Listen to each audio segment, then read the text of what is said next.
In September 2002, 22-year-old Jennifer Servo was a rising star in broadcast journalism with big dreams of becoming the next Katie Couric. Jennifer was bold, bright, and on the brink of greatness. But just weeks after starting a promising new job in Abilene, Texas, Jennifer was found dead in her apartment, her body half submerged in a bathtub, her future stolen. There were no signs of forced entry, meaning Jennifer may have known her killer. Was it a jealous ex, a trusted colleague, or someone else hiding in plain sight?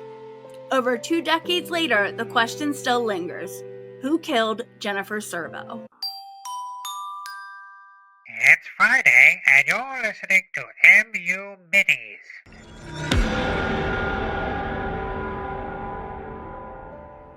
Hey MU crew, it's Melissa, and I want to welcome you to MU Minis, where every Friday we cover big crimes in a fraction of the time.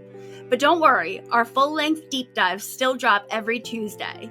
Be sure to hit subscribe and follow so you don't miss them. Now, let's get into this week's mini. Jennifer Lynn Olson Servo was born on September 23, 1979 in Whitefish, Montana, to parents Norm Olson and Sherry Servo.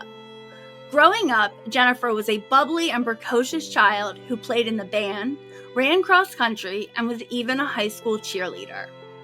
Jennifer loved Lisa Simpson, and sources say Jennifer was inspired to go into journalism after an episode of The Simpsons aired where Lisa was an anchor on her school's news program. Jennifer worried about how to pay for college, so she joined the Army Reserves in 1996 in order to have her education paid for. She would continue serving in the reserves until her death. While in college, Jennifer began working at a news station to gain experience in the world of news reporting. She told anyone who would listen that she was going to be the next Katie Couric. In 2002, Jennifer graduated from the University of Montana with a degree in journalism and worked at a small news station in Missoula, Montana. In summer of 2002, Jennifer was hired for an on-air reporting position at KRBC in Abilene, Texas. Jennifer excitedly packed up her life and moved to Abilene in August of 2002. Jennifer quickly became a favorite among the KRBC viewers and her coworkers. She was young, beautiful, smart, and she wasn't afraid to go after the big news stories. At the time of her death, she was on the precipice of becoming a well-known and well-respected investigative journalist. So what happened to this bright, intelligent young woman with such big dreams? On September 18, 2002, Jennifer's coworkers became concerned when she didn't show up for work.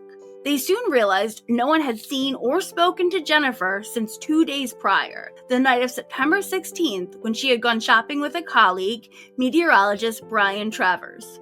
Her coworkers contacted the manager of her apartment building and requested the manager go check on her. It was then that 22-year-old Jennifer was found fully clothed, slumped over the side of her water-filled bathtub. Police believe Jennifer was dead before her head and upper body went into the water. Police discovered that Jennifer had gone out with her colleague Brian after work to run some errands and returned back to her apartment sometime around midnight. She spoke to a friend on the phone until about 1:45, and then no one but the killer knows what happened next. There was no forced entry, leading police to speculate that Jennifer knew her attacker. It was determined that Jennifer had been pushed to the ground, where her attacker hit her several times in the head with a blunt force object. This caused blood splatter to land on the bottom of her bed and on the floor. There were clear drag marks where the killer dragged Jennifer's body into the bathroom. Although Jennifer was found fully clothed, it was speculated she may have been sexually assaulted due to bruising on and around her genitals. Jennifer's cause of death was noted as blunt force trauma and/or strangulation. Immediately, police had 2 people of interest, including a fellow member of the Army, an Army Ranger, a man named Ralph. Jennifer and Ralph had recently broken up, and while they had only dated for a few months, Ralph had decided to relocate to Abilene to be with Jennifer. And while she was excited about this at first, this feeling quickly faded when it was revealed that Ralph had left behind a secret life that included a fiancé and a baby. Jennifer immediately broke things off. Ralph stayed in Abilene for a few weeks to try and get Jennifer back, but she was not interested. In March 2024, the show Cold Justice did an episode on Jennifer's case, and while interviewing Detective Jeffrey Cowan of Abilene's Cold Case Unit, he said, quote, "Based on what we have, all roads lead back to Ralph," end quote.